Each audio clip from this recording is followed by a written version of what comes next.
service.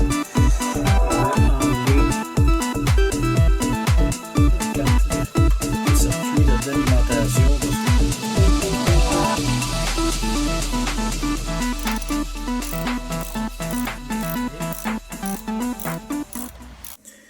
Bonjour et bienvenue à l'atelier. Aujourd'hui, petite vidéo pour répondre à une question qui m'est fréquemment posée, à savoir si ça coûte cher de monter un atelier. Évidemment, c'est pas donné, mais on ne monte pas un atelier du genre du mien en l'espace d'1 an ou 2 ans. Là, il y aurait beaucoup de dépenses à faire.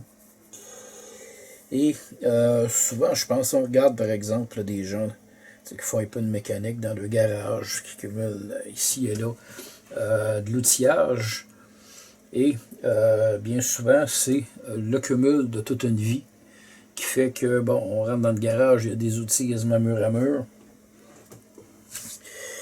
Et pour des réparateurs, évidemment, dans mon genre, je ne vais pas commencer de cette façon-ci. Évidemment, j'ai commencé beaucoup plus petit, il y a une trentaine d'années. Donc, c'est le cumul, si on veut, de différents types d'outils, selon le type de réparation aussi que je vais faire. Personnellement, dans mon cas, il y a 3 ans, j'ai commencé à renouveler mon outillage parce que ce que j'avais, ça commençait vraiment là, à être magané. Là. Ça avait des années et des années d'usure. Alors j'ai décidé progressivement, avant de prendre ma retraite qui arrive dans moins de 3 ans, j'ai décidé de renouveler mon stock. Parce qu'au départ, moi personnellement, ce que j'avais prévu, c'est que mon atelier ici devienne mon plan B de retraite. OK? Sauf qu'avec le contexte économique actuel, moi je pense que ça va devenir mon plan A, parce que tout coûte maintenant tellement cher que les gens, plutôt d'acheter, préfèrent faire réparer leur truc. Donc, de là, l'investissement que j'ai fait, surtout dans les 2 dernières années, en valait la peine. Alors, j'en ai profité, mais à partir, là, je pense, de cette année, j'arrête d'acheter, sauf de façon là, occasionnelle, comme aujourd'hui. Évidemment, il y a des trucs là, qu'il faut que je jette là, sur une base presque régulière. Des petits pinceaux comme ceux-ci. Bon, c'est pas très cher, je pense que c'est à peu près 3 $. Là. Je suis ça dans un magasin d'électronique. Et ça me sert pour quand je fais de la soudure là, pour le flux. Donc rien d'extraordinaire. Lorsque je jette mon outillage, dans la mesure du possible, j'attends les spéciaux dans les magasins. Je vais vous montrer dans le cas de ceci. Ce sont des pinces pour enlever, on parle d'anneaux élastiques ou des snap rings. J'en ai-tu à portée de main? Je ne sais pas ce qu'ils sont. Pour éventuellement vous montrer ce que c'est, mais j'en ai pas à la portée de main. Alors, ce sont des outils en fait spécialisés pour enlever des espèces d'anneaux là, de retenue sur des pièces métalliques. Et comme je vous disais, lorsque je jette des outils de ce type-là, je vais vous montrer ici le prix régulier où c'était vendu, c'était 40 $. J'en ai payé 19 $. J'ai la même garantie à vie. Donc, on a les pinces, un petit coffret en arrière pour les mettre. Alors, je vais déballer. Bon, j'ai déballé, j'ai nettoyé parce qu'il y a tout le temps une petite couche là, petite couche d'huile fine là, pour préserver de la rouille. Donc, premier modèle.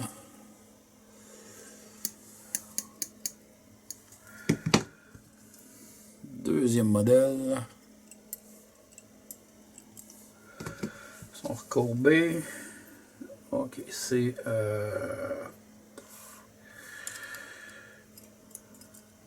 ok, un qui rouvre, un qui ferme.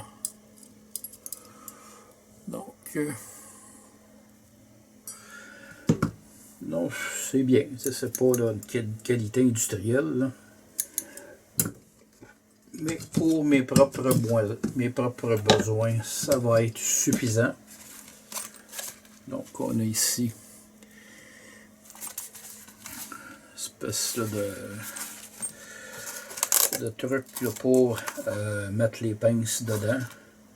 Donc une à l'endroit, une à l'envers. Alors je m'occuperai de ça tantôt.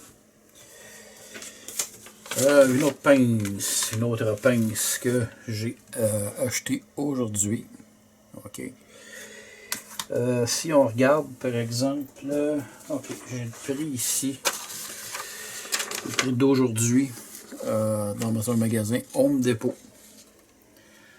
Le prix de la pince, c'est bien le même. J'ai ici le numéro de modèle. On va le monter un peu. 08 21 145. Pince est vendue en moyenne 67 $. Et combien j'ai payé cette pince là? 14 $ et 93. Donc une autre pince qui va se rajouter à ma collection. Et vous voyez le numéro ici, 08 21 145.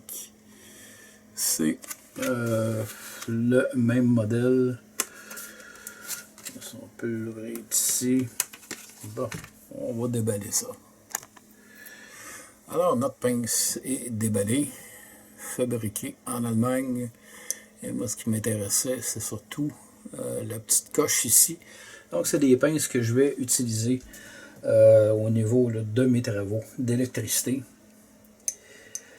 Ça va être très pratique. Demain, c'est correct. Et de toute façon, aujourd'hui, les outils qu'on achète en magasin, même de qualité industrielle, parfois ça fait peur, pour se demander où est passée la qualité. Alors c'est un peu de cette façon-là que j'achète la plupart de mes outils. Il arrive des fois que, bon, je pogne des citrons comme on dit, ça arrive, mais de façon générale, ça va plutôt bien d'acheter de cette façon-ci.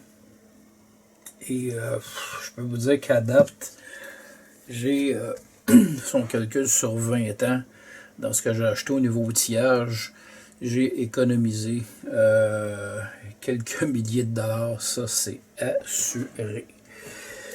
Donc c'était une courte vidéo pour vous expliquer comment acheter.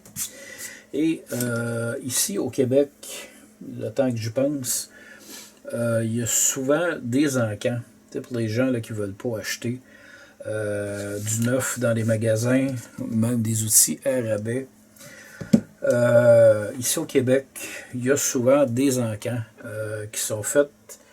Et depuis les dernières années, je pense qu'il va en avoir encore beaucoup parce que la population vieillit beaucoup. Donc en région de Montréal, il y a souvent des messieurs là, qui sont rendus là, à 75-80 ans, qui décèdent et que la femme décide de mettre là, tout ce qui est dans le garage en vente. Et souvent, ce qu'on va retrouver à l'extérieur, il y a souvent des gens là, qui ont des petites fermettes, donc ils ont un petit peu d'équipement agricole, donc beaucoup d'outillage pour réparer leur équipement. Et ça vaut souvent la peine.